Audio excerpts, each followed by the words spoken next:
Hello and welcome to FSA Meow, where we explain what has happened. So let me catch you up on what has happened this week. First off, we have a Ford booster static fire from integrated flight test 2. We are hoping to reuse and land this booster on flight 4, so that's exciting. Not much to say about this except the weather has been really bad at the testing facility. This booster preformed multiple experiments with the fire, including having 5 out of 7 engines be reused on this static fire. The new engines installed are also extraplanetary 0.2, so those are new variants of the extraplanetary engine. As you can see, the booster rapidly fired engines on and off again due to some engines not wanting to reignite during Ford Flight 2, and we need the 3 engines in the middle for the entry and landing burn, so we are testing it on the static fire before we test it in flight. We are also testing the gimbal and mostly the landing phase to ensure that we make this booster land for the second time on Flight 4, so the landing legs will deploy to simulate the landing phase. It also got its code upgraded for multiple landings. There's the legs. Now we are simulating the one engine on landing, since that portion is the most dangerous out of all of the flight.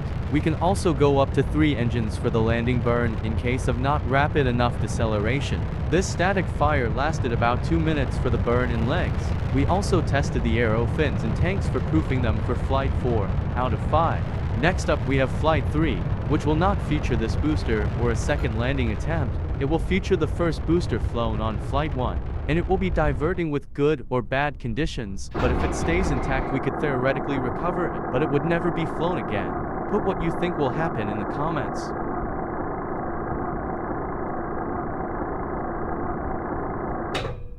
Now we have the capsule abort testing and an FL0005, which is odd because we don't generally show them, but let's see what happens.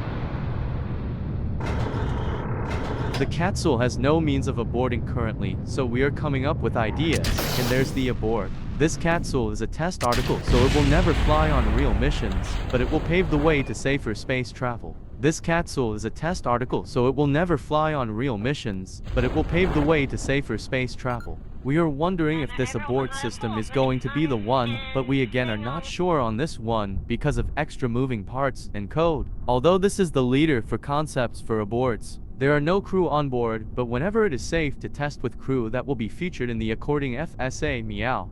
Also, if you like this series, please consider subscribing and helping us get seen more. Anyways, back to the video. This capsule has very different software from the operational variant, including no redundancy, because it's a test vehicle, while on our operational vehicles, they have much redundancy. Touchdown of the test capsule soon. So this testing of abort systems should go on until maybe Flight 5 of the capsule, because choosing the capsule abort will be hard. But while we have no abort, there are still measures in place to make sure our crew is safe. Now we have stacking of Fort. This is the first footage of stacking. Tell us if you like more stacking / payload integration footage in the comments. But Fort Flight 3 will feature FLAPA SAT again. And payload integration. Ford Flight 3 is now ready for launch and should launch a week after FLAPA reusable rocket Flight 10. We expect successful splashdown of the Ford booster, which is the first to be reflown, and we also expect a good FLAPA SAT deployment. Now just sorting out the staging so we don't have a failure.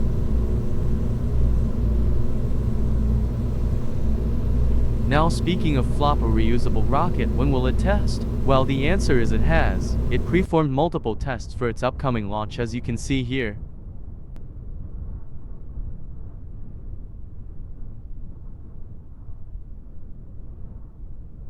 Now the engines ignite, so Flight 10 will feature FLAPA SAT as well. We are also hoping to land our booster Endurance for the second time. Booster Endurance has flown Flight 9 and will fly Flight 10. But this is our second attempt of reflying a booster since Flight 5, where an engine issue ultimately killed the booster on its landing attempt. FLAPA reusable rocket is almost finally becoming operational, which is so exciting. Ever since we started on Flight 1, we were hoping for the day of FLAPA reusable rocket flying its last test and going into operations. But Flight 10 is not the last test flight, with quotation marks. Flight Test 11 will be the debut flight, but it will not be a real flight. So technically it's a test flight, but it's also not a test flight. But we have a lot in store for the FLAPA Space Administration in 2025. We are hoping to land the first Kerbals on Duna before the end of this year, so let's hope we can accomplish that goal. FRR is a primary launcher for it, so that's good that it's going into operations. As you can see, we have engine gimbal tests along with the grid fins and landing legs, so whenever we land, all of these systems will have been tested and verified for a successful landing of FRR. We also are testing for flight test 3, and we are hoping to increase for launches as well as launches in general, so we are hoping.